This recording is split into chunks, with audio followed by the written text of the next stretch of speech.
Good evening. Welcome to the December meeting of the Amherst Municipal Affordable Housing Trust. Glad to have a quorum today. Good to see you, Bob, Carla, Rob, Allegra, Alex. Thank you, Greg, for setting things up as usual.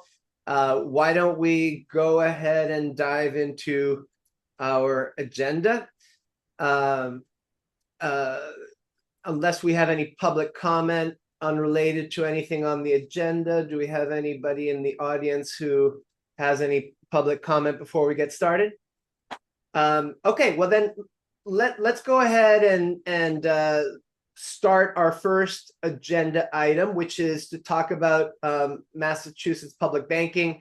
Thank you, Allegra, again for bringing a ballot initiative to our attention at an earlier meeting. I think that one thing that we have as a group and as a trust is voice to support initiatives that align with our commitments here on the trust. And I thought that the public banking initiative in Massachusetts is one such initiative worth considering. And so we have a member of the steering committee for that initiative in the audience. Greg, can you invite Atul to join in? Okay. Tool incoming right now. So I will let me introduce Atul in just a second. I will say just at the outset that what makes the public banking initiative interesting to me is that it is taking a resource, and the resource is the taxes that we all pay to the state that go to bank accounts in Wall Street, making money for the big banks instead of being reinvested in Massachusetts. And as you'll hear from the summary Atul will give, what's exciting about this public banking legislation is that it would designate a percentage of taxes paid in Massachusetts to go towards funding CDFIs, community development financial institutions in Massachusetts that are committed to, social investment, including affordable housing. So that's what makes me interested in this initiative, why I think it's a fit for us to consider. And Atul is on the steering committee. He works with a very interesting CDFI in Boston called the Ujima Fund that actually listens to the community to decide how to invest their funds. Maybe he'll say something about that. But Atul, welcome to our trust meeting. Thank you for joining. And it'd be great if you can introduce yourself briefly and just give us a short capsule, enough to get members thinking and the opportunity to ask some questions. Sure. Thank you so much, Gaston. Thank you for inviting me. And thank you to the committee members for, taking the time to consider this legislation. And also thank you so much for the important work that you guys do, for affordable housing in Massachusetts.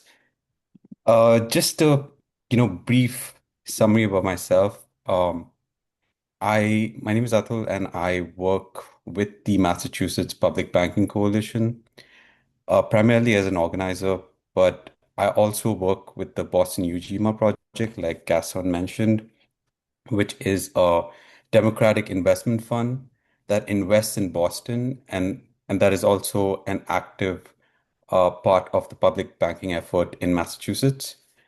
Um, just a brief history about this movement. It started off around 2015 when a bunch of activists, academics, and financial experts in Massachusetts came together and really saw public banking as a way to meet the state's infrastructure needs uh, through flexible and, affordable financing. And so the first iteration of this bill in 2017, which was filed in 2017, was primarily an infrastructure bank focused on infrastructure funding.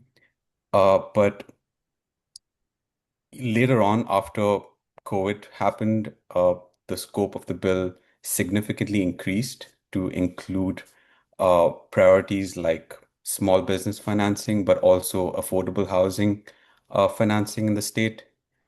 And that is pretty much how the current iteration of the bill looks. Uh, so where we are at the campaign is, as of now, we recently, for this legislative cycle, we recently testified in front of the Financial Services Committee, and we are sort of I mean, as in sort of waiting for the decision as to whether our bill would make it out of the committee for this legislative cycle. And, just, being transparent, our campaign has had quite a few challenges with regards to not only, you know, uh, resource constraints in terms of funding as well as people, actually working with the campaign, but also significant opposition from the banking industry here in Massachusetts, which has been a major obstacle to getting this bill actually passed. But thankfully, off late, we've had some new folks getting involved, and there's some new energy within the campaign. And hopefully, we could sort of use this new energy to actually win this thing.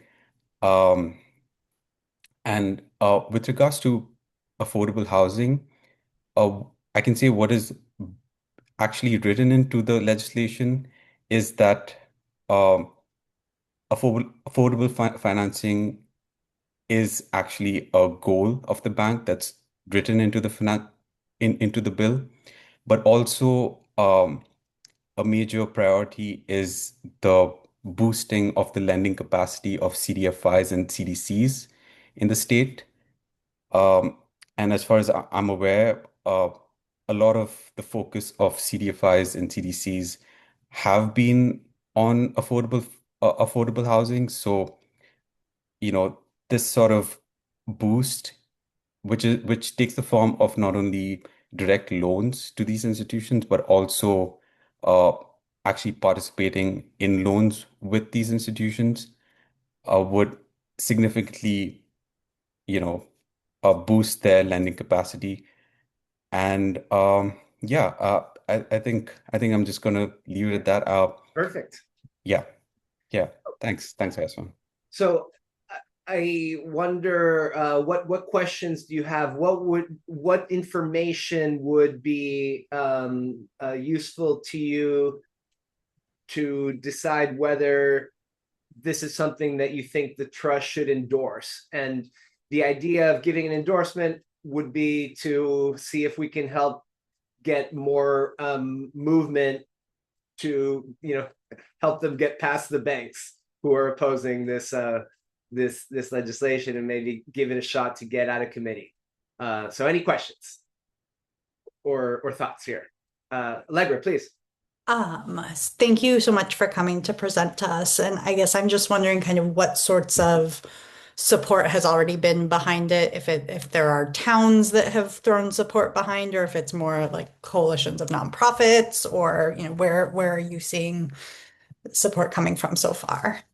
Yeah, so far, a lot of it has been from CDFIs and also from community organizations uh, that uh, that have been sort of on the ground lending to small business in underserved communities as well as affordable housing projects.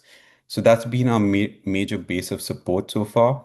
But also we've had endorsement from like organizations like the MAPC, like the Metropolitan Area Planning Council, and a bunch of others that you would see on the fact sheet that are supporting the bill. But we are also trying to do a little more outreach to the banking sector as well and get some credit unions on our side as well. So that's something that we've been working on as well.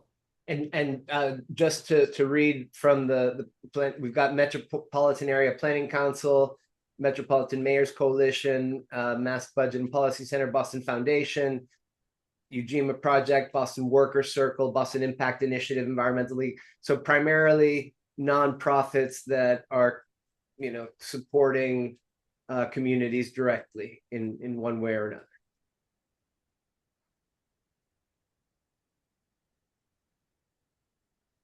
Other questions? The public bank term is a little it's like, what is a public bank? And so the key idea that I got was just that these taxpayer funds, it's a huge amount of capital that is not being reinvested in the state. And so there's this opportunity that we're not taking advantage of. And so that's the angle here, is to try to get taxpayer money working for the state instead of sitting in banks and being lent by the Wall Street. Other questions or thoughts? Does this seem like do you think you have the information that we would need to endorse this initiative?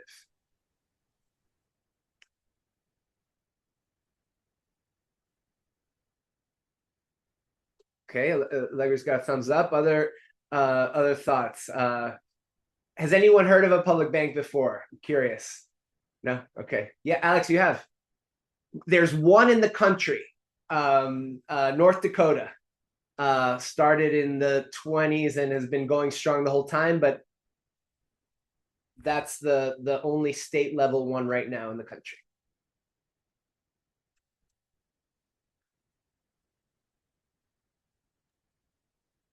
Bob?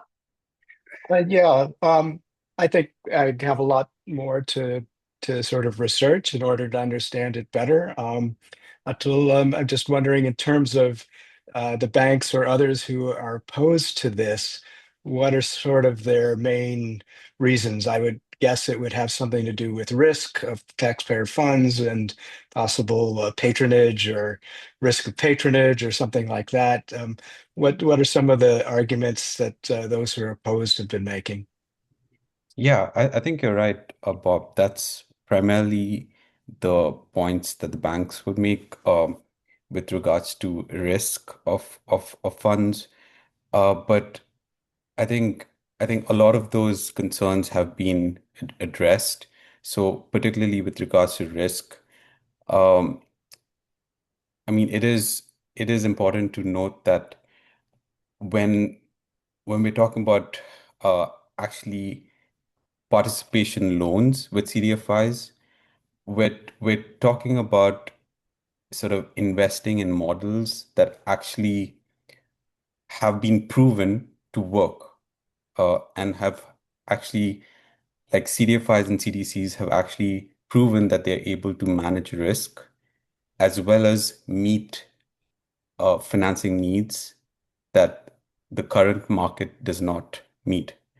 So that is a major way that the risk argument is addressed, is that partnering, we're sort of partnering with a model or sort of boosting a model that already works.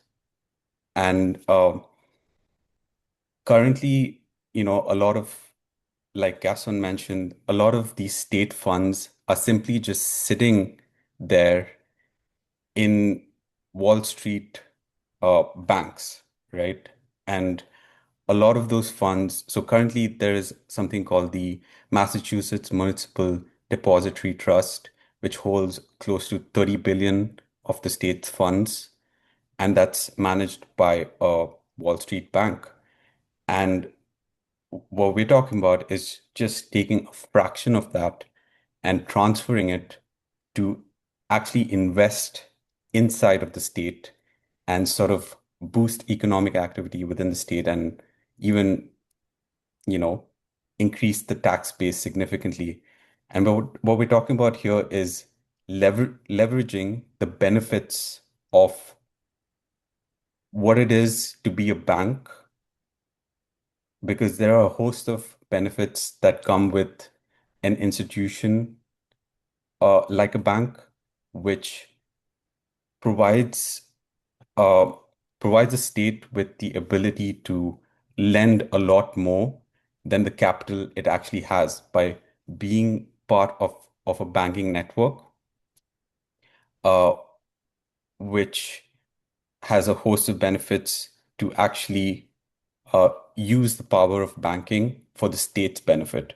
So, yeah, there are a number of other, arguments that they would make, and I'd be happy to go through that, but I guess there's like a constraint on time as well. But yeah. Yeah, thanks. That's helpful.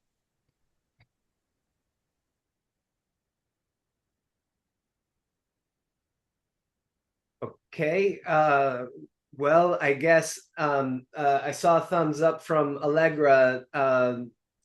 Is there an appetite to take a vote on endorsing this initiative at this moment in time?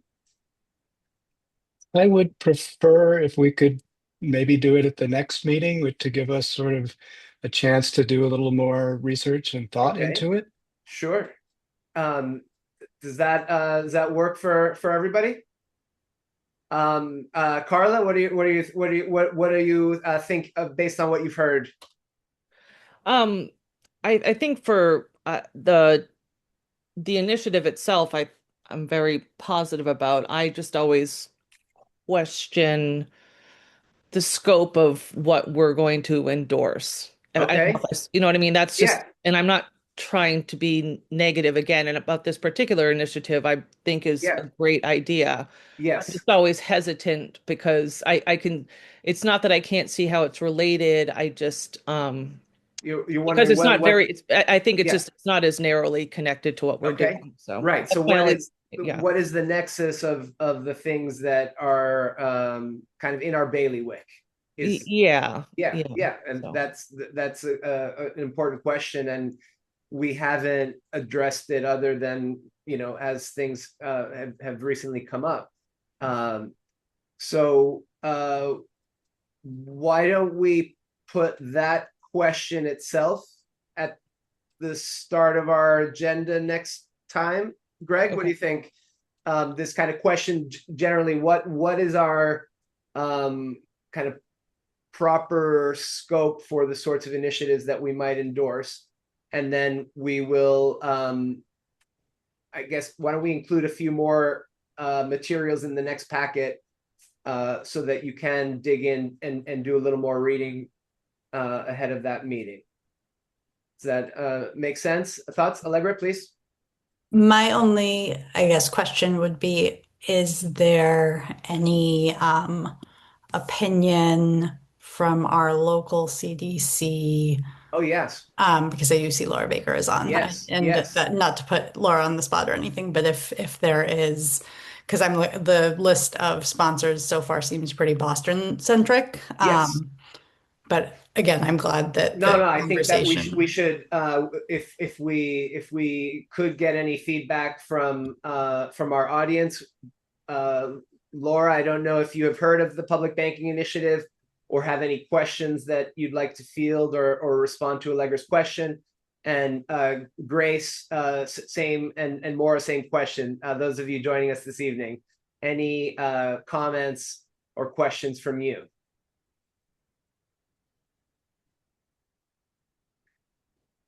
Okay, doesn't look like we're getting hands up from the audience at this time.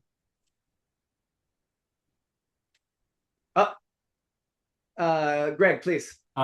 Yeah, I was just gonna say if folks decide you'd like to push it to the next meeting, I've got some ideas about sort of tracks of exploration that might help inform a decision in a month. I could follow up with that tool about that, about some specifics that might help this group make a Okay. decision. Very good. Atul, any final comment? Yeah, I would just say, thanks for considering the bill. I look forward to following up with Greg on possibly addressing a few specific questions that, the committee might have, but really appreciate this opportunity. Thank you so much. Okay, very good. Thank you so much for joining us, Atul. Appreciate your time. Thank you. Bye, everyone. Bye-bye. Okay. Thanks for your thoughts about that initiative. Let's go ahead and get some updates. Greg and I were in the hot seat last week with the CPA. Greg, the updates you want to give on this front? Yeah, we basically kind of gave an overview of of the application, which folks have seen, I think, already. And they had some clarifying questions around I guess mostly some of the ecosystem, or what we're phrasing the ecosystem stuff as, and then a pre-development piece as well. But the cordial, interested, and also we heard them communicate a few times to a few different applicants the limitation of funds this year. So we'll see. I don't know, Gaston, if there's specifics you want to add. Yeah, I guess also on we also talked about the Rapid Response Fund, and we gave a few examples of what we've done in the past that fits that idea. And it was both supporting rental assistance was one example. The other example was the way we jumped in to help the community land trust purchase that home. So that was a kind of rapid response. Inflation has made this house unaffordable. They needed kind of $25,000 to get over the hump, and we jumped in. So that was what we proposed to get support from the CPA on that front. Funding strategy research. What was that, Greg? On the agenda? Yeah. I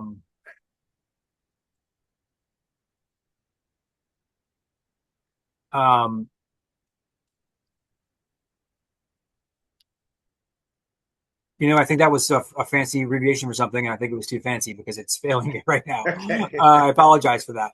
All right. I think maybe just the work to bucket, to bucket different different amounts of money into different places, and I think some of the the small group work we've been talking about. So Okay. the ecosystem stuff and that. All right. Well, so we really have one main agenda item. It's an important one, and it picks up from our conversation last week. I think it would be nice to maybe hear from you what I know that we had a lot of positive responses to the proposal from the Amherst Community Land Trust to redevelop this site on Amity Street, an existing property, plus a partnership with Habitat for Humanity to build 2 additional units. The funding strategy that the ACLT proposed to the CPA committee involves the trust both giving a grant and making a loan to facilitate the purchase, and then making an additional loan to facilitate the development. And the goal for our meeting tonight is to reach a consensus about what information we want, or what processes we want to have occurred before we formally vote on this. And then when we do vote on this, what are conditions that we would want to put on actually dispersing funds? And so to put that in another way, what do we want to know before next January's meeting, if the ACLT is coming back to make a formal proposal that we don't already know? That's one question. And then if we were to vote to approve a grant and or a loan, what do we want to have happen before any check is cut? Is that framing making sense? You see that I think that it's important to get this right on both fronts. And I'll speak for myself.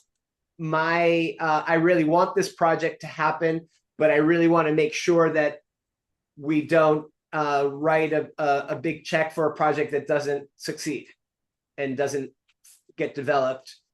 And so, for example, I guess I would like to know who's going to be the contractor before we, before a check is cut. We should know that there's a contractor lined up and ready. That's my personal sense. That might be the kind of thing that we would say we approve this grant subject to a contract existing at that time before the check is cut, for example. So let me stop here. Love to hear some reactions about what you remember, where your thoughts are now about this project. What would you like to know? Carla, please. Thank you. I just have a question about the grant versus the loan. Is that something that we've done in the past, the loan piece? I was trying to review the history of the trust, and is that something new? We haven't done such a loan, and what opens the door to the loan structure in this case, Carla, is that it's home ownership, so that at the end of this project there will be sales. And so any bridge loan would be repaid by those sales, whether that bridge loan is coming from us or from another institution. Okay. But what you're raising is that there's a competency issue here, which is we haven't been lenders before, and that is a reason why it would be quite helpful to be partnering with an experienced lender who manages a transaction, and we're just kind of piggybacking on that transaction. That would be one structure. Another structure, if we don't have such a partner, would be, okay, well, what guarantees does the trust want? Do we want what property lenders typically want, and which is a mortgage that's securing the loan? These are the sorts of questions that are our topic tonight. From all sides. So there's a lot here for us to be chewing on, and so I hope that we have a rich conversation.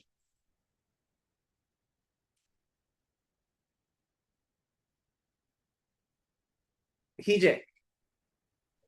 Yeah, just doing some really basic math. All in for what was requested of the trust housing trust fund was 275 plus 575, which is what 800. I had the number in my head, and I 850. have it 850. With Greg's spreadsheet that he sent with the latest total being at somewhere around 1.9 million, and then thinking about our goals and strategies from the 2024 mission statement of developing up to 20 affordable homes in 5 years, which is, I'm guessing, 2030. If 875 is the expected amount that we need to make sure we have for 5 homes, we won't reach our goal. That's actually kind of a significant decision just on itself, right? Well, that's why the bridge loan structure is critical to the story, because a lot of that capital would come right back when the homes are developed and sold. But I'm assuming, yeah, developed and sold. So the timeline, if I remember correctly, is like 3 years. Yeah. Okay. Your point is that these we're out of this capital during this window, and so indeed. So you're wondering how we're possibly going to reach this goal, which we adopted as an admittedly stretch goal. But yeah, your points are well taken. We should have all of this very clearly before us in making any decisions. Allegra. So I was just kind of thinking I wouldn't consider 850 being the total investment that we'd be putting in if we're getting that back. Obviously, there is a time frame with which it's coming back to us. But I did try and do some math of the amount of money that we've approved since I've been on the trust in 2021. And I think I'm missing two amounts.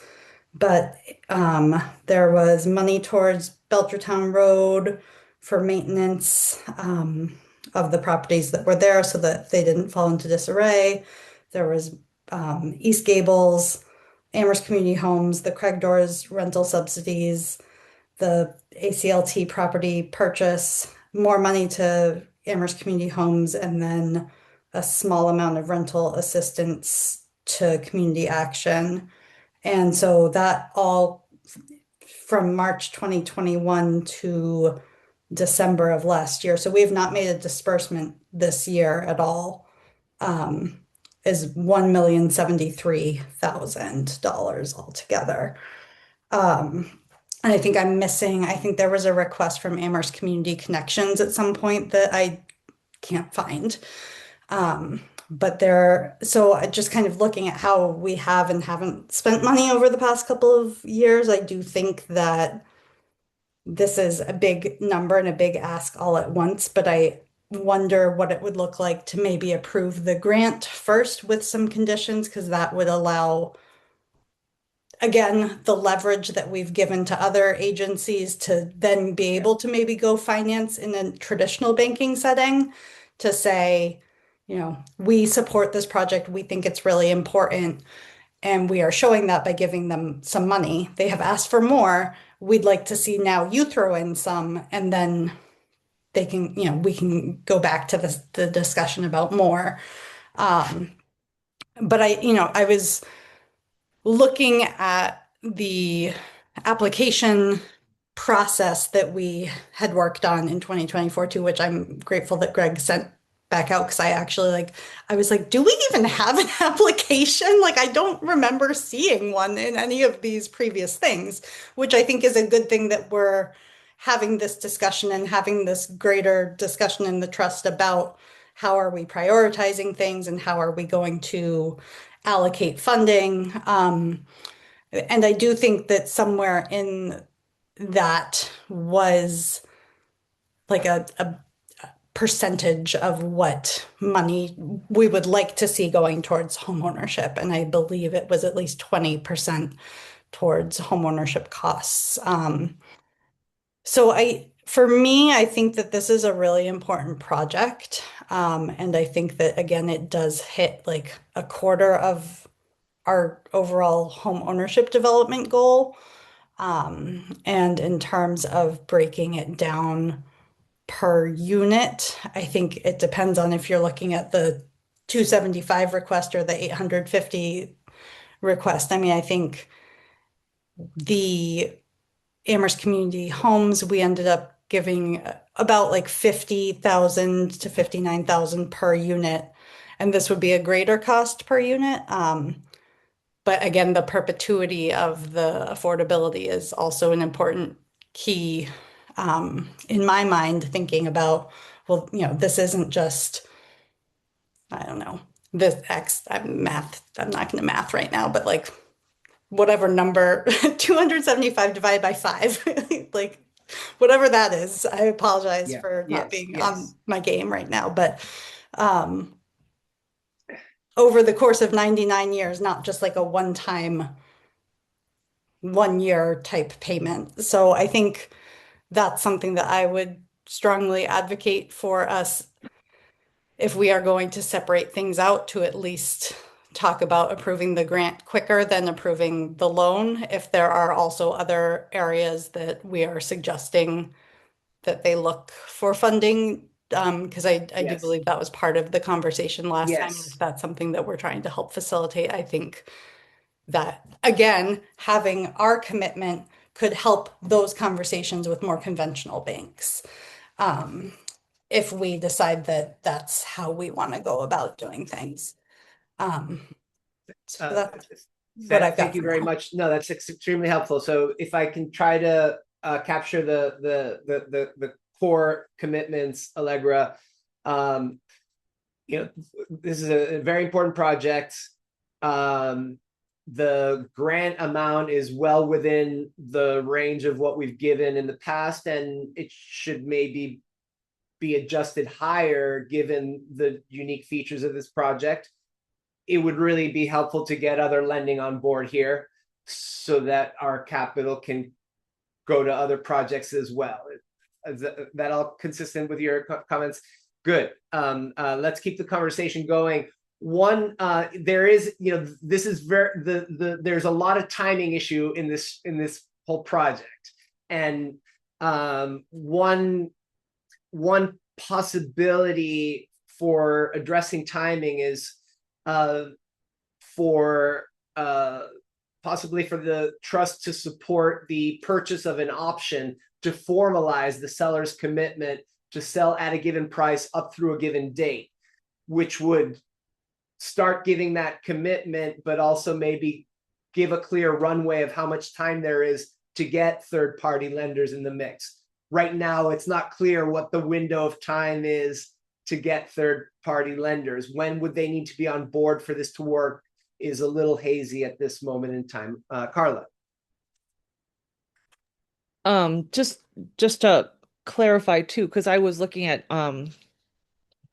some of the same projects that Allegra was looking at, and so I had a similar well, just when I'm looking at, like, when she totaled them up, it was like a million something, and then now we're talking about 875,000 for this next project. I'm just trying to kind of like make a ratio in my head, I guess, like we said, like, because we want to kind of reach a lot of different we want to be varied in terms of home ownership, renting, middle income, very low income, low. So this is a big chunk, and I'm thinking, like, I know in some ways it's similar to what we've given in the past, but I'm thinking, like, when I was looking at some of the documentation from some of the past things that we've approved, I think, and correct me if I'm wrong, anyone, because this is before my time, obviously, like East Gables, our give was 100,000, I think, combined with the town, and then divided by the units, it ended up being 32,000 per unit. This is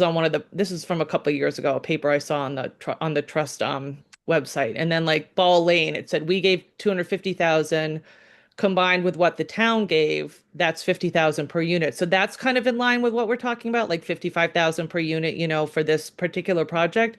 But that's just from us, right? It's not even, they haven't even gotten funds from CPA, right? They can't ask until later. They've asked. We'll find out in the next 6 weeks. Oh, 6 weeks. Okay. The CPA's position, it will be formal when the town council approves it several months thereafter, and the money would appear in July. Okay, so it seems like if combined with that, then we would be kind of, I guess, proportionally giving more to this project, which is not a bad thing. And again, it's the project itself is a good thing, and it's, and home ownership is an important piece of what our goals are. I just wanted to put it in perspective, and please correct me if I'm wrong with what I'm saying, or ask for clarification if I wasn't clear. So I mean, everything you said is on point from my point of view, Carla. I guess let's not forget that the reason we have 1.9 million is because of the in lieu payment. That's a kind of extraordinary thing. The trust decided to forego 3 affordable units in town, or to recommend foregoing. And so, that the money that came in, from my personal standpoint, we've got a kind of a very sharp moral obligation to make it work as soon as we can, in at least a proportional way. Hijay. Yeah, a lot of really good thoughts tonight. I do agree with how Allegra's kind of approaching it, that, like, the staging it, I think, is a little bit easier of a pill for us to swallow, mostly because, yes, if we agree to the entire 850, yes, we'll get that money back. I don't know if there's an interest that's involved with this loan or not, whatever, right? But that's, like, at least 3 years of money being locked up that we will lose the opportunity to spend on additional units, which, again, just the simple math does not allow us to. If the products are similar to this kind of spend, we will not reach our goals. And so that to me is like doesn't really matter to me like what we have spent historically. We have a goal that we had set in 2024, and basically the ask right now as is telling us we will not reach our goals unless we have seriously more money being poured into affordable housing, which could happen, but it's hard to have that understanding by January. So hence, like a suggestion of trying to Yeah. stage it makes a lot of sense, Okay. especially as the products evolve. We might know a little bit more about the risk factor, the actual cost of construction, which Okay. always changes. So Great. So indeed, so imagine that we're voting on 275 as a grant for the acquisition. What do we want to know before we make such a vote? What do we want to have happened before the money is released for acquisition? Are two questions that would come up. Allegra. This was just to clarify on Carla's statement. There were two separate dispersals from the trust for the Amherst Community Homes. One was in August of 2023, which was 375,000, and then the second was August of 2024, 350,000. I think that was the first time I remember putting any sort of like conditions upon a request, which was like, you're not, don't come back to us for more money, find somewhere else first. But I think that I mean, we have the information from the current homeowner that they're interested and that this is less, less, like they're selling it at a lower than appraised value. So I don't know what officially more would need to be done in terms of like, we want to make sure that the entire purchase price is accounted for before we release our funds, or Well, no, at a minimum that if we're not, the land trust current proposal is that all the capital for acquisition comes from us, in partly as grant, partly as loan. So that's something that we need to reckon with. Would we want the financing for the development of the project to be lined up by the time the funds that we grant are used to acquire the property? For example, do we want the contractor to have had to be committed to develop the project at a certain price before we give money to purchase the property? I'm asking these as questions because they remain questions. Alex, do you want to? You had your hand up. Do you want to jump in with your point? Yeah, sure. Sorry, I think my computer's being a little laggy, so I hope you all Okay. can hear me. I seem Yes. to be having. Okay, great. So I would actually like to hear from our professional staff here on this, for Greg, for what he thinks would be reasonable and necessary for an MOU to move forward. I'm getting the sense that it might be easier to react to an actual document with his recommendation for what feels like the information we should have. The other thing I wanted to say is I wanted to encourage my fellow trust members to remember that the decision before us now is not this project or another project. It's funding this project or not funding this project. I think it's good to be thinking long term about goals and our own finances, but I think it's important to remember that there's a lot unknown in the next 5 years, including what we're getting from CPA, including some of the other revenue sources we've been pursuing. So while I think it's healthy to think about the cost of this and what we would need if we kept spending at this level per unit, I also think it's important to remember that holding this money doesn't help us achieve that goal either. So our choice is either work towards that goal with this or hold on to that money and make no progress towards that goal. And that's all I wanted to add. And I'd love to hear from Greg on what he thinks would be appropriate for an MOU.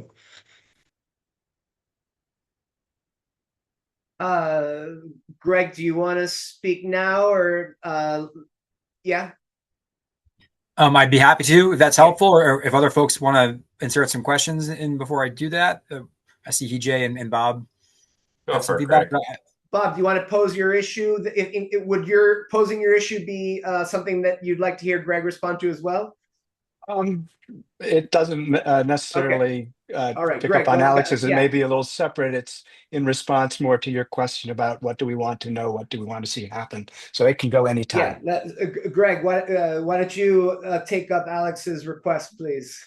Sure, and if I could too, just maybe go backwards a little bit and point out a couple historic and environmental realities, for the folks who are newer. As a reminder, in some cases, other folks might be new to this.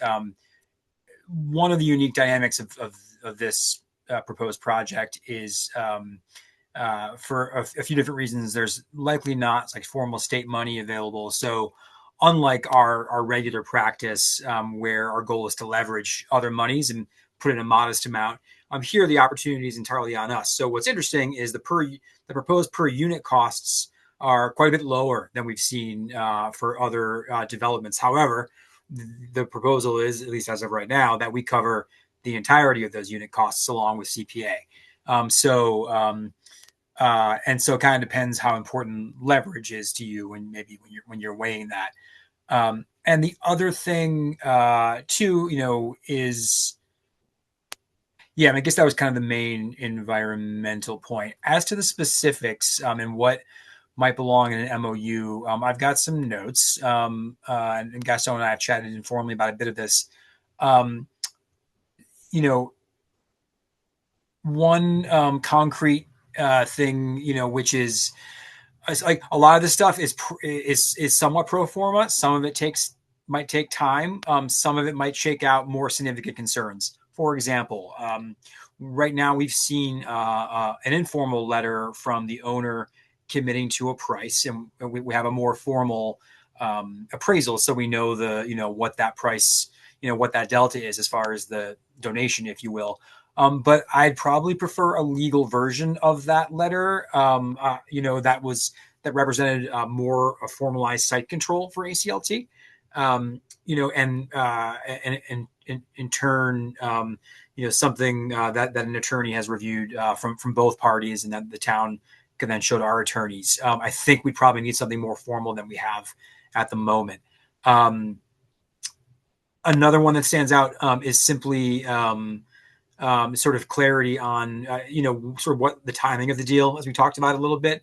At one point, it was sort of informally posed to us, maybe even before this got to the full group, that acquisition would come well before bridge financing. But more recent than we heard, perhaps not. If it's a possibility for these things to happen all at once, that might relax a lot of stress. So we should get clarity on that, the timing and sequencing of funds. Clarity, confirmation that ACLT will get zoning permits for the entire project and not simply their three. We definitely don't want to do two separate zoning hearings. There would be probably two different building permits, but that's okay. And then we want to see a completed phase one environmental assessment, which is pretty standard.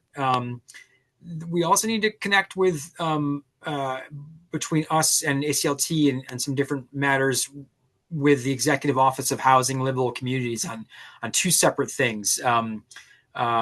One is that ACLT needs to confirm and figure out their plan for an affirmative and fair marketing plan and lottery process for these units.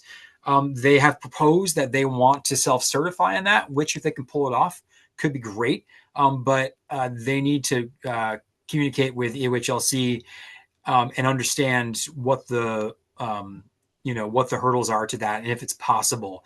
It's in my understanding not something that one can just easily certify in, but that is going to be a necessary step that we want to have a plan for before we get too far forward. The plan doesn't need to be totally written before we vote, but there needs to be clarity in my mind from EOHLC on whether or not they're going to approve ACLT to do that themselves. If not, it's a budget item that they need to account for with partnering with somebody else. It's not insignificant.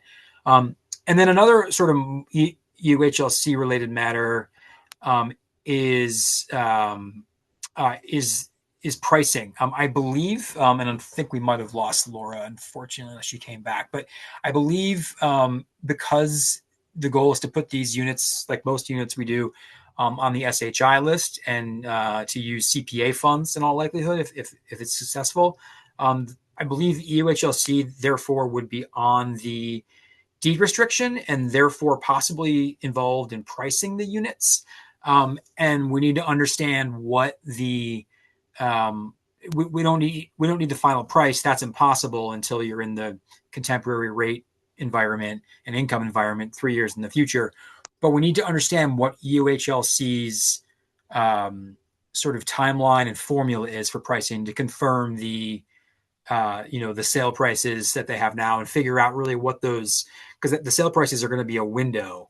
Really even at the time of we release, even as a construction loan, whether it's ours or somebody else's is released, it still won't be clear precisely what those sale prices are. So we need to understand the window. And that's probably, I think, a little more significant here than it might be for a bigger project, because some of the variance might come out in the wash with 25 units, but with 5, the potential variance in sale prices based on household sizes, incomes, where rates are, the variance is, in the mathematical sense, possibly a wider variance. So EOHLC can help us figure out that window. So those are some of the kind of things that I'm thinking about that seem like short-term deliverables. I've got some longer ones too. Maybe that would be more about release of funds, which is a lot of legal permits, insurance stuff, balance sheets, this sort of thing. And some of this gets sort of swept up by the town's standard contracting procedures. Some we might layer on. And then a final thing too, and more of an unknown, is if the trust wanted to go forward with a loan, as a separate channel of support, we would need to do some internal design on that. And we've got, as of at the moment, 2 different possible tracks. One would be partnership with a potential CDFI, and another would be just doing it ourselves. In the latter case, there'd probably be a fair amount of navigation to do with the town's attorneys, who have shared with me that they have helped other housing trusts do loans, which is good. But the specific steps and all the ins and outs, I assume there are plenty, but I don't know what they all are. But a lot of that stuff would happen before release of funds. Sorry, that was a lot. But No. That was very well organized. Thank you so much, Greg. Bob. Yeah, thank you, Greg. That answers a couple of my questions as well. In terms of administering the loan, for instance, if we go that way. I would just say that, sort of like Gaston said at the beginning, I would like to see this succeed, but have, want to make sure that we're doing it right. In terms of the acquisition, I think that's kind of a safe bet or a safer bet. And I like the idea of sort of phasing it in that respect. It's just such a prime property for affordable housing, prime property for anything. So I think even if this particular project runs into difficulties at some point, eventually it will get there. But my concerns are sort of in that risk of if it does run into difficulty. I did have some questions last time about the land trust's sort of capacity to manage a multi-unit building like this, even after they're sold, because there's some issues of sort of common management after that. So I'd like to see a little more from them about what that would look like. I think also in sort of a plan B from them about financing if they can't get all the financing that they're seeking from us. With a construction loan for the development, Now, could it be some sort of matching loan where we could commit or give an indication that we're willing to put up 50% or whatever percent of the total loan package is, if the land trust can get a similar commitment from another lender. I do like the idea of being able to do loans not only for this project, but thinking with some of the ADU stuff as well. But Greg's last point about if we're not having a partner who's doing this, that to have the city resource or the town resources to be able to develop those systems, I realize it is involved. So that's a couple of the things that are swirling around, but yeah, I'd like to see it go And forward thank you if so we much, can. Bob. And one kind of resource is also legal counsel for the ACLT is also a resource that will be helpful for them to pull in. Hijay. Actually, Bob made a really good point that I was trying to get my head around as well. So like, I think the project is really good. I think funding the acquisition through the grant, it actually shows a lot of commitment from this trust alone, regardless of whether the loan happens or not. Like that is a very big statement to make. So I do want this body to actually realize that like we will be prod committed, and that's great. I think that's where we want to be. I think there is, if we are the primary lender in essence, for the length of the project, it does make sense from an accountability perspective to stage that loan in a way that makes sense for the project instead of just going all in from one, and it's not a set it and forget it kind of deal. If we are the primary lender, there is a sense of responsibility we do have to wield, because this is hard-earned money for the town that we want to use responsibly. So that's kind of how, like, thematically I'd like to think about it.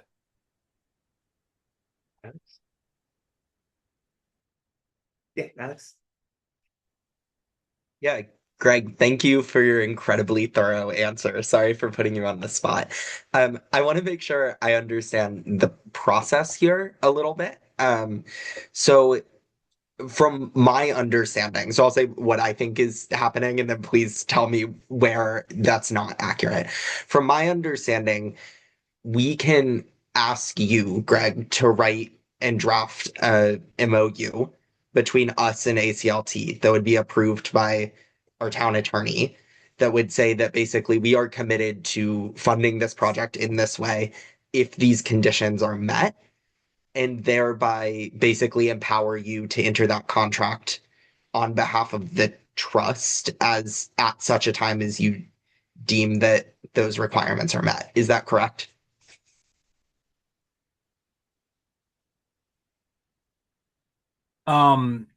Yeah, Alex, I believe it is. And and so basically, like, that laundry list I just listed, that would, we could put it in a memo, you all could vote on it, and then um my comfort level would be more in sort of, reporting back to you all on the process on that, and probably having another vote once those things were executed. Yeah. So I think, a lot of those things, I mean, like site control in particular, feels like I think it's everyone's informal assumption that this is good. But I want to, one filter I want to ensure before things get much further at all is that the seller has, has a hands a letter to an attorney, that is a little more formal, because sometimes in that scenario, the attorney will say, no, no, no, don't do that. And then perhaps something that we thought was stable is not, so that would be an example of a thing I think I'd probably like to see before the trust votes at all. But yeah, I mean, I think but you could task me with some of that stuff, and I might in turn pull some of you into it, if it's a lot. But yeah. My reaction to your question to Greg, Alex, is that we are in effect have already reached that memorandum of understanding, and you can't bank on an MOU. The question is, when we say yes, subject to X, Y, and Z, it's delineating the structure of our vote of what we would be approving. We would be approving this grant or this loan with these conditions in the same way that when you get a commitment letter for a mortgage, the bank says, we promise to lend you the money so long as X, Y, and Z. I don't know if you want to follow up. Okay, Rob.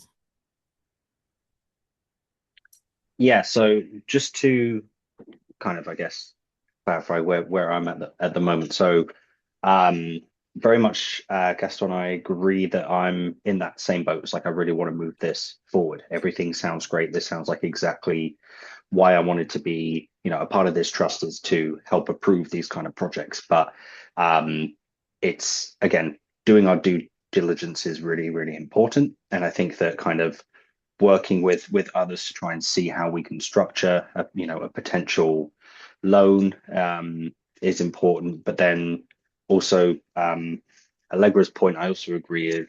I'd be very happy now to approve a grant, but then taking some time on thinking about how we're going to move forward with a loan.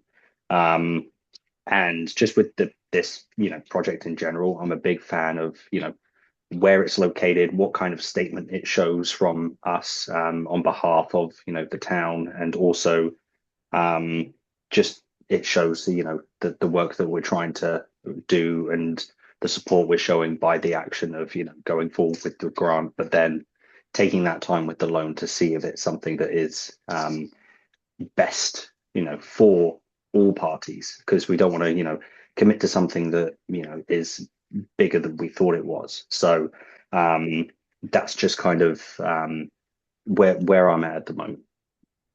Okay, thank you, Rob. Allegra. So I think, kind of echoing what Rob said, the location is so important, and I think also the location in such proximity to where we lost the 3 units but gained $1 million plus is also important. And I did see that it was actually placed into like the unrestricted funds bucket on our balance sheet. So I think that just from a standpoint of flexibility, we would have a little bit more wiggle room with those funds because they're not CPA restricted. And I think, to Hijay's point as well, I do think it would make sense, when you hire a contractor, you have like various stages and payment, structure. You're not going to pay everything up front, but you're not going to wait until all the work is done to pay all the money either. So maybe that's a question that we can, once we know that there's a contractor on board, like what is your fee structure? What is your, like, do you charge 30% up front, 30% mid-project, and 40% at the end, or what, how do you do that? And how would it make sense for if we are approving a loan, to stagger our payments so that we're not, putting all of our eggs into one bucket at once necessarily, if there's a way to make that work. So we want to see, I mean, I don't know what we would want to see because I'm not building it, but we want to see a certain amount of progress made towards the construction before the second installment of the loan goes out or something. I know, just super. Greg, as you're taking the floor now, I want to just, I guess, bring back the spirit of what Alex's comment as kind of where we might end up tonight is in effect deputizing Greg to pursue some things on our behalf. And so anyway, maybe Greg, we can start kind of getting that list right if that's where we might end up tonight. That sounds good. Yeah, and I just want to sort of briefly respond. And that's what I understood Hijay to be proposing is sort of tiered releases of loan funds. You might have been talking about staging. So some other more meta thing, EJ. I'm not sure, but Alexis or Allegra, you were definitely talking about that. Yeah, and so that's kind of generally how development loans work. Is they come in tranches based on pre-established milestones. And that's a pretty key part of the process. Probably this one would have certainly fewer milestones than something like Amherst Community Homes because it's smaller. However, that would be one of the things that were we doing this loan by ourselves, for example, that I'd be leaning on our attorneys and probably looking for best practices and chatting up various lenders on how to do it. So there'd be some legwork in designing that. So that would be one very clear example of like what's the appropriate way to do fund releases. We'd have to figure that out. And less onerous if we were partnered with another lender, but if it were just us, that would be a fairly just one example of a technical thing I've never done and would have to learn and have all of you approve, and hopefully we'd be right. Yes, thank you, Greg. Alex. Yeah, Gaston, you were completely correct on where I was suggesting that we were going tonight. From what I'm hearing, I know there's a lot of questions we still have, and it would be really helpful to start seeing some things written down. I also would like to be able to give something back to ACLT sooner rather than later. It's going to strengthen their case as they're pursuing parts of this project, and Yes. it's going to empower them to start moving forward with things that might require a larger financial commitment for them if they have some sort of formalized intention from us to move forward with that. Yes. So I guess I hate to keep putting things on Greg, but I'd love to know what feels reasonable for a timeline for if we like had a motion tonight to direct you to prepare whatever you're more comfortable with, an MOU, a letter, a statement, something, saying kind of that we could vote on at a time you feel is appropriate, that we could send to ACLT that says we're interested in moving forward with this. We want to see these pieces, but we're basically expressing our support for this project based on getting these other things together. Yes, Greg, please go ahead and respond. And Alex, to clarify, are you asking how long will it take to compile that list, or how long will it take to work all those things out? Because I think the answer is fairly different. Yeah, I was thinking to compile the list. So my hope was that at a meeting sooner rather than later, we can have something before us that we can vote on as a first vote, even if it's not a funding release, even if it's a letter on our behalf saying, here's the questions we still have, but generally we're supportive of this project and interested in moving forward. I'm trying to think of things that might be helpful for ACLT to keep this process from dragging out forever. So. Sure. Yeah. I mean, I think I could, I could begin to draft that and have a draft of that ready for our next meeting in January, certainly. And, and perhaps in some cases, I mean, I think thinking out loud here and, if there's a downside to this, but if there's a way, because it may be that, that I could transmit some of these things to ACLT. Some of them might be easier to do in the short term that they can just knock off the list before our January meeting. Some of them probably are more complicated but yeah, so I guess maybe I'd ask for, permission to write that memo and then also permission to bounce some of those items off of ACLT. Yeah. And so I think to kind of retrace my own steps, I was suggesting that we might together work out those lists tonight, but really what we've worked out is how we all feel the same way and what we share in common about this project. And so your points are very well taken. Let's hear from Hijay, but I would like to see what you all think about the idea of a purchase option. But please, let's keep going. Greg, is your hand up for something fresh? No, TJ. Yeah, I was mostly just trying to understand what we're actually what would we actually vote on in January? What do we feel that we could actually be ready for a decision on? And I do want to just not lose track of one of Bob's ideas of a matching loan, I think was kind of the terminology he used for the loan part of it. I would say like it's a lot easier to make a decision stepwise in this fashion because it is really complicated for all of us to chew on. If we can focus on the acquisition and get that squared away, it is a very big commitment to vote on, and I think we all are aligned that this is something that we want to happen. So if we can get that at least going, then actually this gets the project going in the same way that Alex has been asking us to consider. So I that's my suggestion for the initial focus. Okay, Alex. Yeah, I was prepared to make a motion to direct our town staff support to prepare a memorandum of understanding with conditions we'd like to see met from the trust and to authorize Greg to send a letter on our behalf to ACLT to communicate some of those before the memorandum is signed to give them a heads up in time to prepare for some of what we're looking for. And to add a time limit on the back of that, in the motion, I'd say that this should be ready by our next meeting, if at all possible. Does any do we think is the motion clear enough? I mean, it's in effect a kind of a delegation and request for Greg to move the ball forward, consistent with our discussion tonight. Can I add like a friendly amendment Yes, at please. the end to say with the goal of having a vote regarding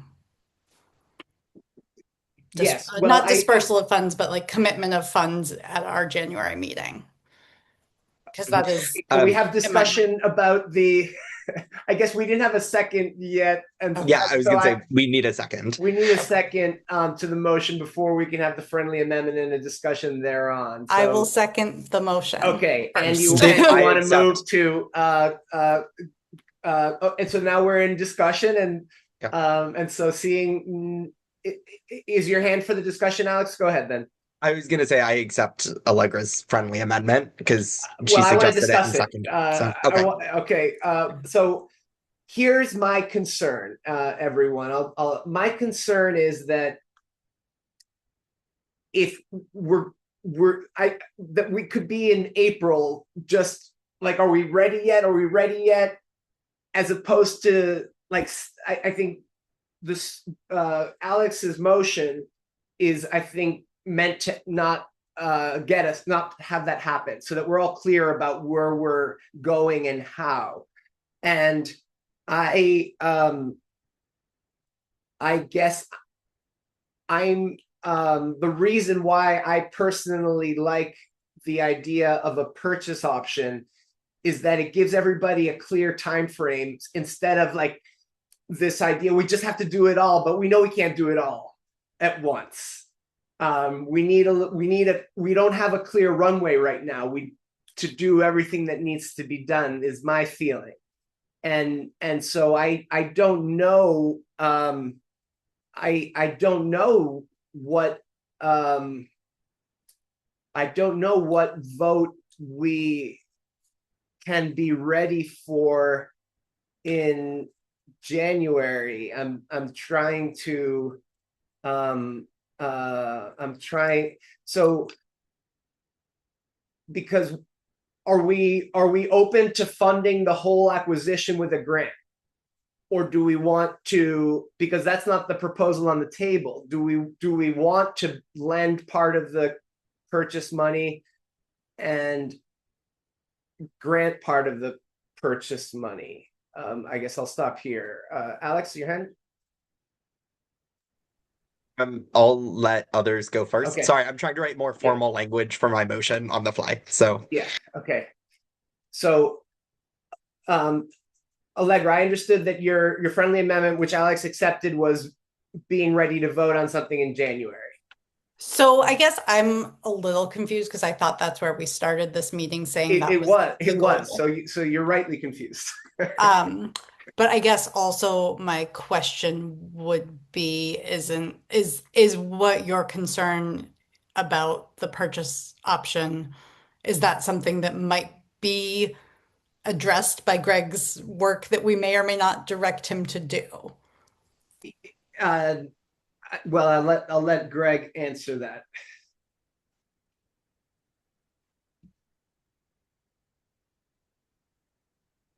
Sorry, I was looking at some numbers. So Larry, your question was, would I be exploring a purchase option with them? I think, is that correct? Well, I guess my question is, I feel like we're piling on a lot and a lot and a lot of conditions that I just, as a member of the trust, haven't seen us do ever in the past. So I guess I'm confused. From my perspective, it sounds like Alex's motion, and maybe I'm misunderstanding, is to have you explore some of the questions that we already had, which I guess in my understanding might have included some different options that we would potentially look at. And maybe I am incorrect in that understanding of the motion or the scope of work we're trying to put on you. So no, yeah. So I think the and I guess I think Gaston was kind of going in a slightly different direction around the idea of a purchase option. And I think but how that fits in, is, for example, like clarity on, when is acquisition really expected, right? I mean, because they haven't really been clear with us, and they may not themselves yet know, is it actually a priority to execute acquisition well before they close down a construction loan? Originally, I think we understood that yes, it was, again, informally in sort of verbal communication with them, kind of before it reached the whole full committee. But then at our meeting last month, Linda didn't affirmatively say it can wait until August or whatever, but she kind of raised the idea. And so a thing I might do is say, hey, let's just get some clarity on that. When do you actually, like, is the acquisition timeline really a pressing concern or not? And then if it were, I think a thing we could explore then is, hey, could we put the seller at ease if we funded some sort of purchase option that ACLT could in turn execute with the seller or with the prospective seller. And a purchase option is basically like, there's different ways to do it, but you're basically paying for the right to buy a property at a named price down the road. Sometimes it's significant amounts, and those monies execute or transfer into the sale when the sale executes. Sometimes there might be more modest, but it's just a fee you're paying separate from the eventual transaction. Did that answer your question? Sorry, or did I clarify it all? I don't think my question was like, are we doing that or what is it, so much as like, are all of these things under the umbrella of what we're asking you to do? If during your research and your conversation something comes up and it says, oh, that's really a better way to do this. I mean, my personal idea would be like, if that's the work that you're already doing and this is what you come up with and that's what you come back to the trust with, then that's great. But and part of that depends on what we learn from them, Right. or what I would go learn from them from ACLT. Yeah. Okay, but what I'm hearing is the delivery, the purchase timeline, and site control as things that fall into this request for Greg to pursue the conversation. Alex. Yeah, I have language ready, I think, if that's helpful. So, and Allegra will need to agree to this as the seconder. But I wrote to direct our professional staff support to prepare a memorandum of understanding to be ready for a vote of the trust for ratification at our January meeting to express support for the ACLT project with details of conditions to be met for fund dispersal. The requested MOU should detail timelines and phasing for funding, with an option to separate a grant for land purchase from the requested loan for development at the discretion of professional staff and legal advice. Be it further moved that the Housing Trust staff is further directed to communicate with ACLT to provide a preliminary list of expectations for fund dispersal to aid ACLT in expediting the process of receiving funds. Yes, I approve of that change in language. Of course, it takes two to tango. So just because Greg works on specifying an MOU doesn't mean the ACLT agrees to it.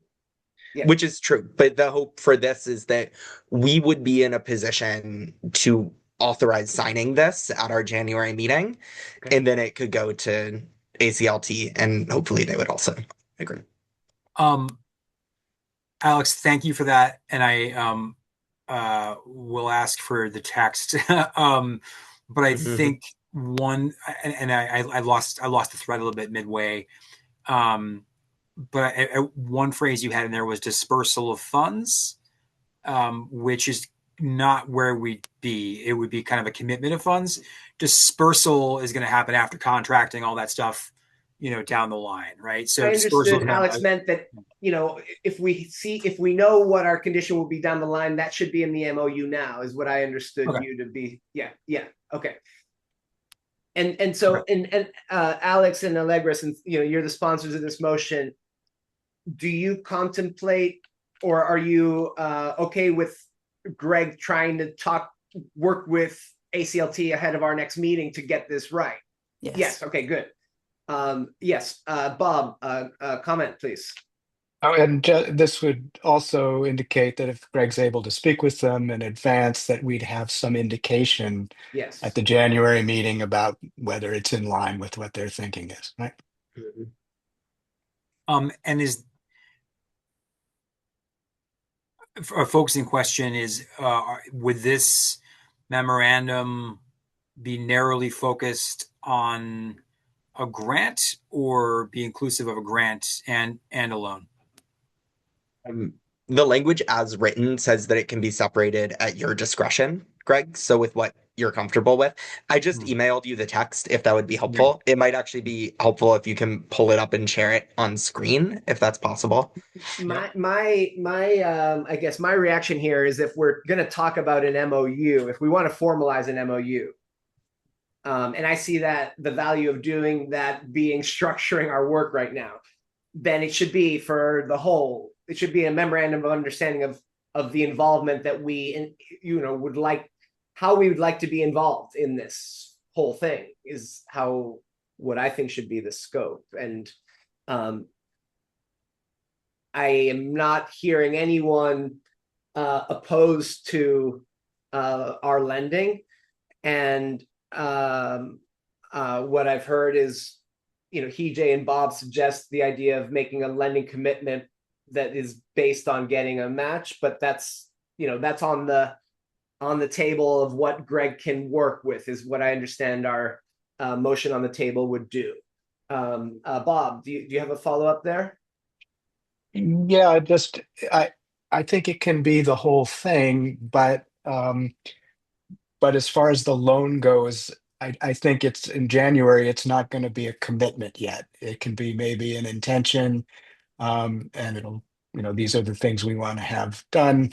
But I think at that point, also in terms of leaving it at the discretion at Greg's for development, the discretion of professional staff and legal advice. I think it's really at the discretion of all of us. But you're not wrong to say that we need the legal advice, and Greg's sort of corralling everything together. Sorry, Greg. In advance. What I'm hearing Alex requesting is, in effect, that we can get something concrete upon which we can concretely opine. And so I think that addresses your concern, Bob, if we're all reading it the same way. Yeah. Okay, is there any other discussion on the, the motion that we have on the table? Jay, I see you Nope. puzzling here. Yeah, I'm just a little confused as to what January is going to look like, and it sounds like it's going to be kind of at the discretion of what Greg's conversation with ACLT is, whether or not we're going to be voting for the whole package or just the grant, or does that have to be pre-issued today? I I'm just really not getting well, it there. what I understand that sentence, that second sentence, to be addressing is how many times we vote on giving money. Okay. Got it. Can I just note too, just for purposes of clarity, we've mixed some language here, specifically in regards to the term acquisition. Acquisition costs $475,000. They have requested a total of $275,000 in grants from us, and putting, I think, 175 of that into acquisition was their original proposal to us. So that's okay, but I guess what I am wondering, do we have consensus on how much of a grant we're talking about? Are we talking about the 275? Or are we talking about the acquisition amount? Okay, Greg is asking for feedback from us. Do we want to keep working with the grant size number that the ACLT chose? Alex. Yeah, apologies. I was writing this on the fly. Obviously. Greg, I think the more direct answer from my intention was that it should probably read with an option to separate a grant for land purchase from the requested grant and loan for pre-development and development activities, if that clears it up. So the thought was, yes, that this gives Greg latitude to think about phasing that makes sense and where we want to start to lay out a timeline and start to set that up. Okay. And okay, that makes sense. So, so I guess just to be clear with the rest of the group, if we were staging it and doing a grant first and making a decision about that first, that would not represent a full commitment to acquisition. It would represent our portion of what they're asking us in equity for acquisition. A follow-up question to that clarification is, are we where are we on this concept of a lending partner? Do we want to continue? We members of the trust last month gave informal encouragement in that direction. I don't think we made a formal directive with a vote. In fact, I know we did not. Do we want to keep that on the table? Does your guidance to me? Let's talk about that point specifically. So everyone, just to be clear, the ACLT is not proposing a lending partner. They're proposing that we're the sole lender, and they're hoping to get these other grants. That's their financing package. So the idea of a lending partner could be a request, could be a condition, could be any of the above. Reactions to just that point. Alex? Yeah, I think that the intention behind this was not to take that off the table, Greg, to leave that as an option for thinking about what language you would be comfortable with in that MOU that could still be open enough to discuss the possibility of a loan based on them filling conditions, but also us either finding a development partner or somebody with the legal expertise to facilitate that. on our end. Allegra? So I guess from thinking about like where is the grant going versus where is the loan going, perhaps that's something that could be talked with them about because I personally think it makes a little bit more sense to put all of our grant money towards acquisition since that's the first step of the process anyway. And then And that is their proposal. That is right. The ACLT is proposing that all of the grant money that we give be towards the purchase. I thought that Greg just said some of it was towards purchase and some of it was Oh, towards. really? Am I Yeah, confused? yeah. Greg, do I you have missed that. So they have two stages of grants. I got confused then. Yeah. Yeah, Yes. hold on. Yeah. Can we have that up Um, in the visual, please? Yes. And while you're bringing Um, that up, Allegra, I just want to go back. You raised an important point, which is, we haven't been in the business of doing all this kind of conditional work before. Right. And we haven't had a proposal like this before. And the differences that are material are the fact that this is their first rodeo of this sort of project, right? Ours as well. And the scale of the commitment being asked. It's the combination of those two that I think gets us there. But your whether we should be and how is still a very important question. Okay, let me refresh my memory here. Aha. Okay. What do folks think about that? Do you share Allegra's reaction that if we're going to give grants, we might as well focus the grant on the acquisition?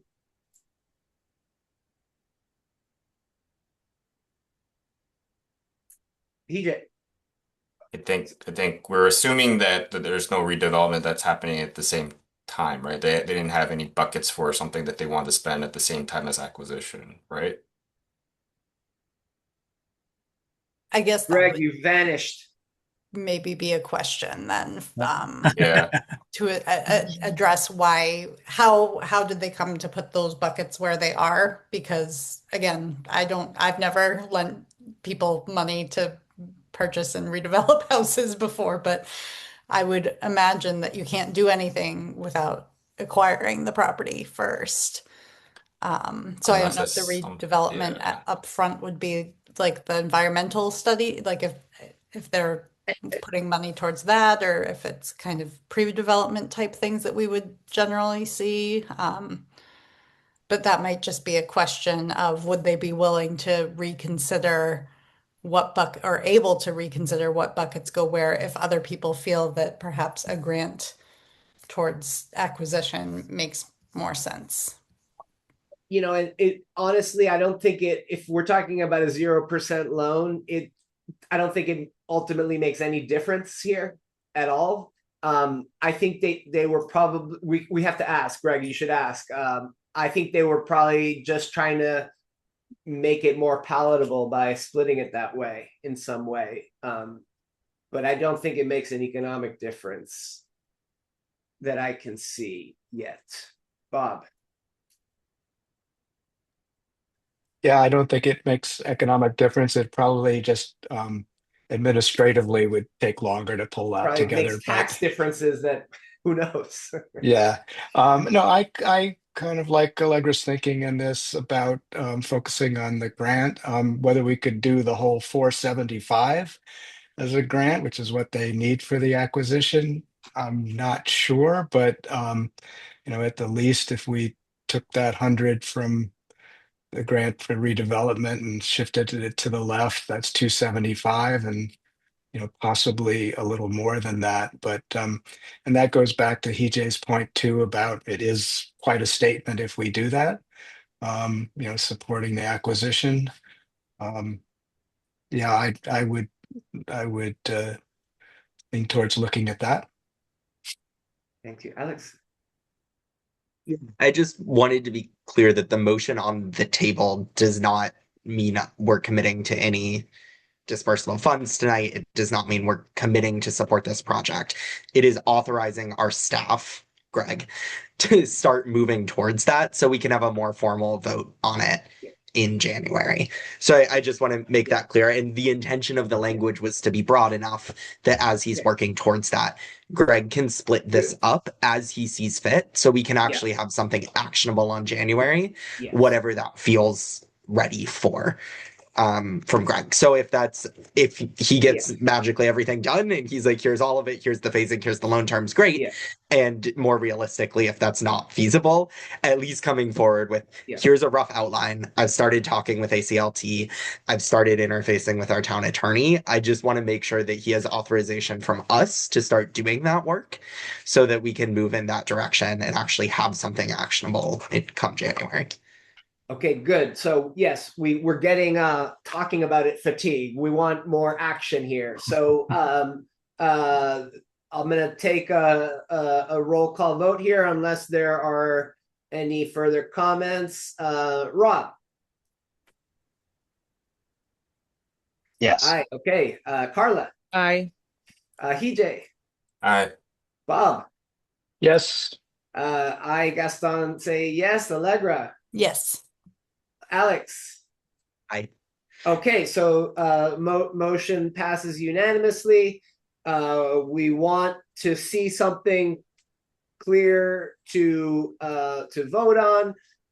We're all clear that what we see on the screen is not enough, and we want something more. And so it's a big ask, Greg. But I think the most important thing here is the ACLT takes our time seriously. They're going to listen to our conversation. They're going to know exactly where our heads are at and understand the goals that we have for the work in the month ahead. Well, thank you. I'm really grateful that everyone got in the mix here and we got our hands in the mix of conversation and making this real. What else do we have on the agenda? A little quick roll call from any updates from committee or education work. I know that Bob, Greg, and I have a couple things to share. Any other updates? I was in touch with somebody from Wayfinders. We talked and she sent me the link to the Pittsfield community conversation that they held. So I can send that out to the trust, but they think that they're looking at probably April for the Hampshire County Wayfinders and Donahue Institute report to have their community conversation for Hampshire County. It will probably be in Amherst, potentially at UMass, but they're working on those details. But we did talk about the fact that there are some Amherst specific issues that don't necessarily apply in some of the hill towns. And so she was in conversation with Keith Ferry over at Wayfinders, as well as I think Carrie Spitzer from the Donahue Institute, to see if they might be willing to come to one of our trust meetings or to have a separate meeting with us to focus more on some of the Amherst specific data, and potentially looking at February or March for that to happen. And if that is a go, if people have specific questions, I don't know if everybody's looked at the report, it's pretty thorough and there's a cool data dashboard where you can go by town and kind of see what the vacancy rate is, what this and that. So again, that is in the works, but nothing is nailed down yet. But is that something that you would, as a trust, would be interested in having them come kind of go into a more deep dive of the data for Amherst specifically? You're getting yeses all around here. Good. So yeah, and then also just I think the regional piece is also helpful to think about because it is a regional report. So once they know that date, I think we would probably be able to support them by getting it out to our network. And then I did reach out to some of the other, some of the other trusts in Hampshire County just to kind of introduce myself. So I think letting them know about it as well would be helpful. So that's all I got for now. Okay, thank you, Allegra. Um, uh, Bob, you want to take the lead, kind of reporting on the conversations you Greg and I have had? Sure. And I think, Greg, that information you had about just very recently with Governor Healy and ADUs, but we've been sort of following up some more on that subject. Still have some more work to do. We're going to reach out to MHC and also get some clarification from the town regarding procurement laws. Um, we are also talked about possibly having some kind of a call for ideas from the community with respect to maybe getting a focus group of sorts for people who are considering ADUs and trying to get a sense of how we as a trust can help encourage and facilitate that. We're also going to be reaching out to some local lenders and getting a little more information on sort of where they're at in terms of any programs with ADU lending. Basically right now it's pretty much the Cape Cod area that has experience in that, but there are also some somebody mentioned Pittsfield recently. There's a credit union out there that's just recently introduced something. So we have some outreach to do with that. And then we talked about really just sort of call for proposals and sort of a general call and what the parameters of that might look like. What have I missed, Yeah, no, Gaston very and good. Greg? Thank you so much, Bob. So the we've talked about kind of focusing our work and not just waiting for stuff to show up, but to try to invite people to bring us great things. And the a call for proposals seems like a great tool for that. Greg has spotted the question, does depending on how we frame a call for proposal, it may raise procurement issues and fair bidding and all that. So we need to find out more. The call that doesn't raise those issues would be this kind of call for ideas. And we wanted just to see if you all like this idea of trying to basically tell the community, we'd love to hear your best thoughts about how we can increase affordable housing in town and bring them to our attention. And then we would decide based on what comes in who we want to invite to our meeting. And it's just a way of trying to activate the community as a source of ideas. So what do you all think about this this strategy? Idea, if how would we frame this effectively? Are there any comments along these lines?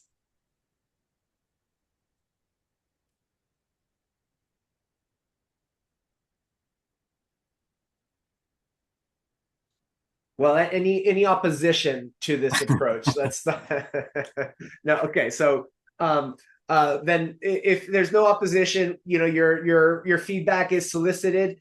Let us then kind of come back with something concrete, a draft, and then you can comment on something that's a little more worked out. And the comment, all of the thinking about ADUs, the thought is that there are a lot of different sources of funding right now where we think it's realistic to be in a position to write the kind of check that we would feel comfortable with and get to a genuine affordability commitment. That's our, that's the vision that we're exploring. And so, Bob's effort to reach out to banks would be to see about banks working side by side with a grant of ours as a way of getting to this affordability commitment. One question, one technical question is if we're using non-CPA funds, how long a commitment would we require or need to require if we gave some money? And we have seen examples where people were asked to make, what was it, 5 or 10 year? I think we saw 10 and 15, 10 perhaps. 15. Yeah. So we're just curious what the law requires, and then think about that a little further. Okay. Legra.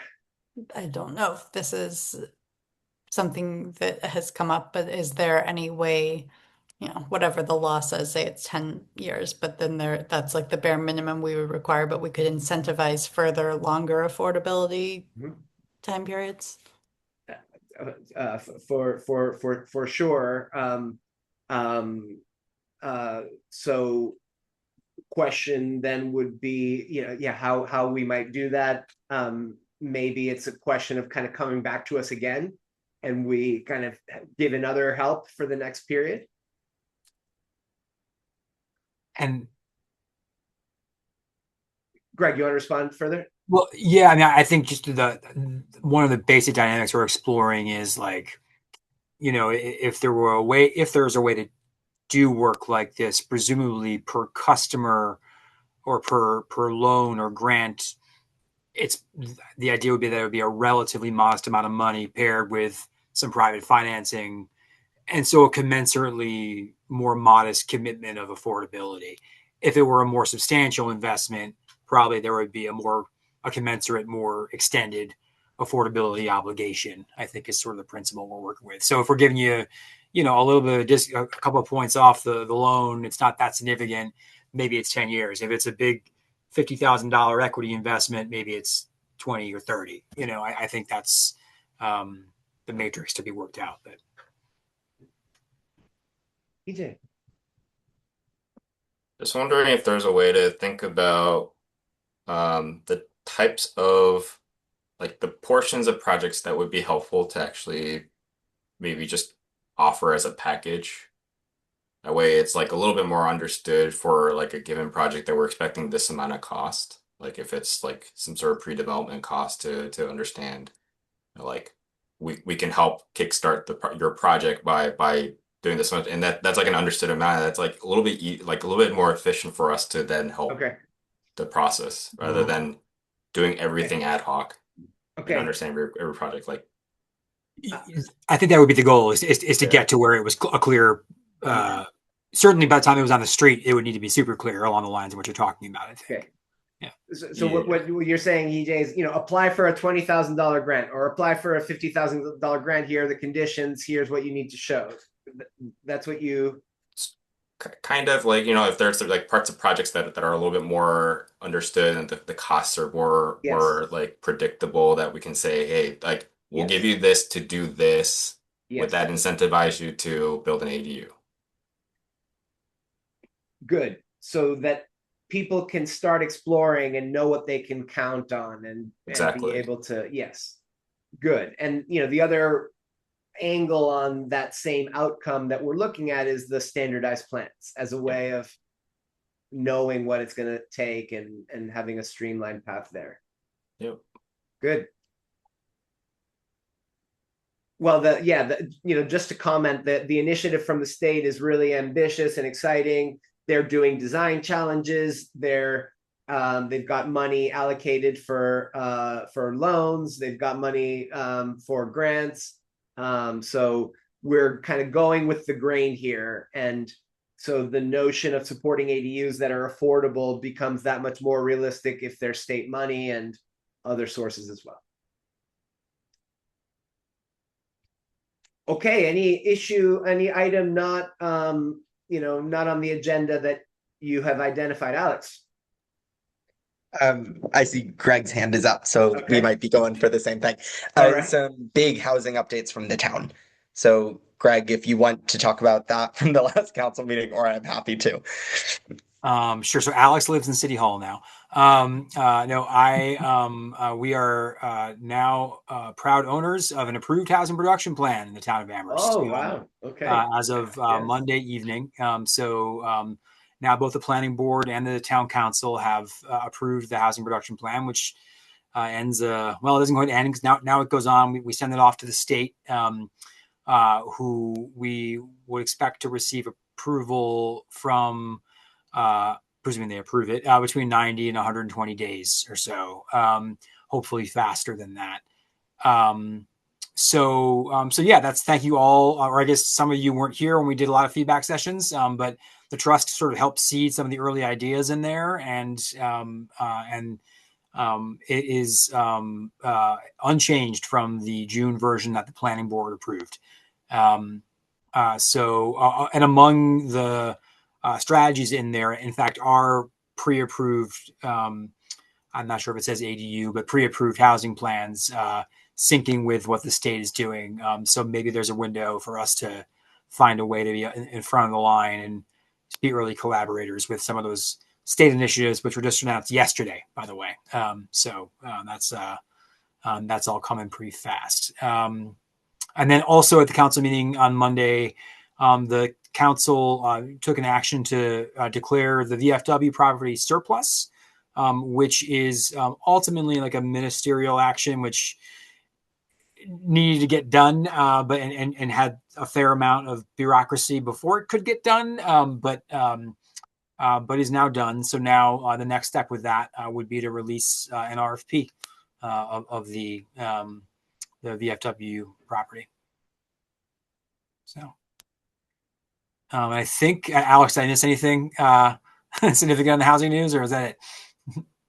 I think that's it, unless you want to talk about Articles 18 and 19. Oh, yeah, sort of a bit further off my plate, but there were some proposed zoning petitions, which both the planning board and the council rejected, concluding this Monday night. What were the substance of the petition? To implement a housing moratorium in the downtown area, and to define and tightly regulate a student home concept. Oh, right. And so that idea was rejected by the town council. And the project in South Amherst is formally off the table right now. Oh, sorry. You mean the Archipelago project? Yes. They have withdrawn their application. It's not Yes. clear. I'm not aware of what their plans are on resubmission. Yes.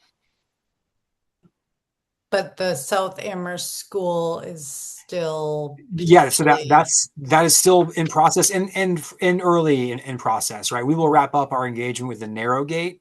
With Joy Squared, which is the architecture firm. Their presentation should be linked from the Housing Trust website, I hope. So you can kind of look at some of the concepts that they floated there. But then there's going to be both a sort of staff level and then presumably a council level discussion on the best path forward on that. I know that it was in a draft version of the town manager's goals to come up with a proposal for how to get development done there.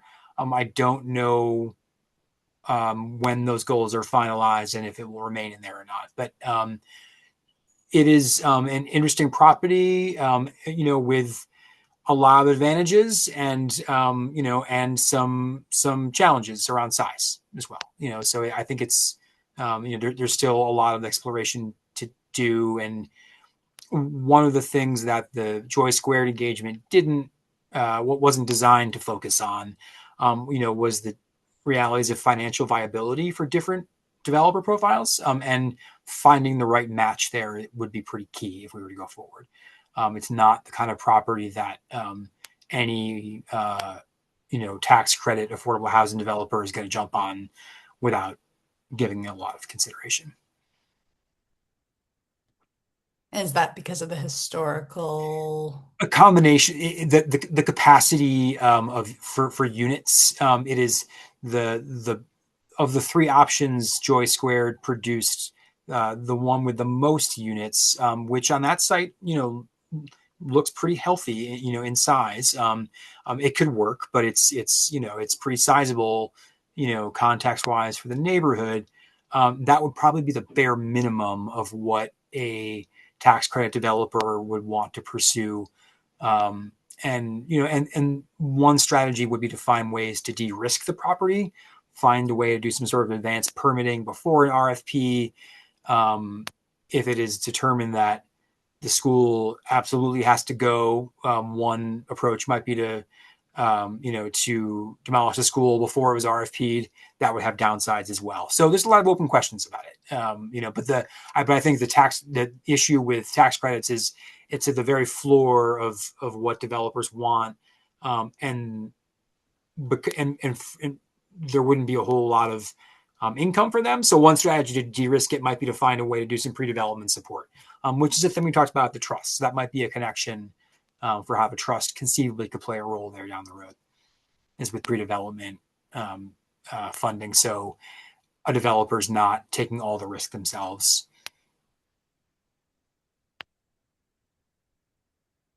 Okay, well, here we are. We've gotten through our agenda. Thanks for all the updates. Thank you all for being here and for the great conversation. And anyone who has further thoughts should feel free to reach out to Greg directly and share your thoughts as he takes the lead on our behalf. I'm always happy to receive emails and postcards. Gaston, can I just request that we invite public comment before we close the meeting? Absolutely. Absolutely. Thank you for reminding me. So we have one attendee remaining in the audience. Laura, would you like to join us to say hello? No pressure. Thanks for being here. Thank you, everybody. We're keeping our trend of finishing on time. So have a wonderful rest of the month and see you in the new year, 2026. We're getting through 2025. Yeah. All good things and bad things come to an end. Thanks, everyone. Okay. All right, thank you. 2026. Bye. Great work. Bye.